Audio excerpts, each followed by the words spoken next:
আজকে আমি তৈরি করে দেখাবো মালাই চা। চা হয়তো আমরা কম বেশি সবাই খেয়েছি, কিন্তু এই চাটা আপনি যাকে তৈরি করে খাওয়াবেন সে একদম আপনার চার পুরো ফ্যান হয়ে যাবে, এতটা বেশি মজার হয় এই চাটা। তো চলুন কথা না বাড়িয়ে মূল রেসিপিটাতে যাওয়া যাক। এর জন্য আমি এখানে দুধ নিয়েছি। দুধ এখানে 350 ml মতো রয়েছে। তো এখন আমি দুধটাকে জাল করে নিব।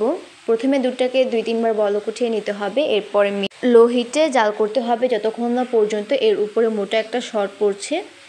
মোটা একটা সর পড়লে এটাকে উঠিয়ে নিতে হবে। তো এই তো দেখতে পাচ্ছেন আমার দুধটার উপরে কিন্তু খুব মোটা একটা সর পড়েছে। এখন আমি এটাকে উঠিয়ে নিচ্ছি। তো ঠিক একই প্রসেসে আমি কিন্তু দুধটাকে জাল করতে থাকবো আর সরটাকে ওঠাতে থাকবো যতক্ষণ না পর্যন্ত এটা একদম 150 ml মতো হয়ে যাচ্ছে।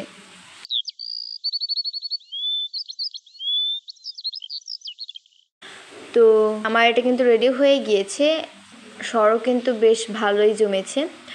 তো এখন আমি চাটা তৈরি করব। চাটা তৈরির জন্য আমি এখানে পানি গরম দিয়েছি আর পানিটা কিন্তু বলক উঠে এসেছে। এখন আমি এখানে লিগার দিয়ে দিয়েছি।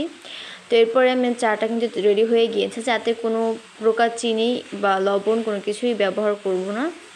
তো এরপর আমি চাটাকে নামিয়ে ছেঁকে নিচ্ছি।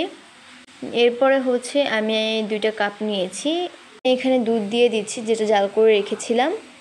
তো আমি কিছুটা দুধ দিচ্ছি আর এখানে দিয়ে দিব যে চাটা তৈরি করে রেখেছিলাম সেই চাটা কিন্তু এখানে খুব অল্প পরিমাণে ব্যবহার করব। তো ঠিক একই প্রসেসে আমি কিন্তু দুইটাই রেডি করে নিব।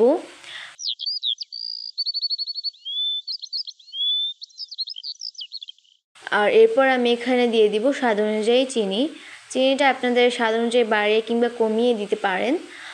তো এরপর চিনিটাকে মিশিয়ে আমি এর উপরে সর দিয়ে দিব, মালাই দিয়ে দিব আর কি, যেটা দুধের সর সেটা দিয়ে দিব উপরে।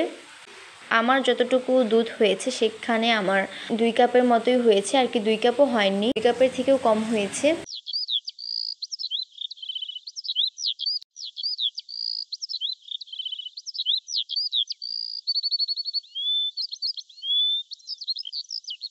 এরপর আমি এখানে উপরে আরও চামচের সাহায্যে যে চাটা তৈরি করে রেখেছিলাম সেটা দিয়ে দিব, যাতে করে খুব সুন্দর একটা ডিজাইন তৈরি হয়।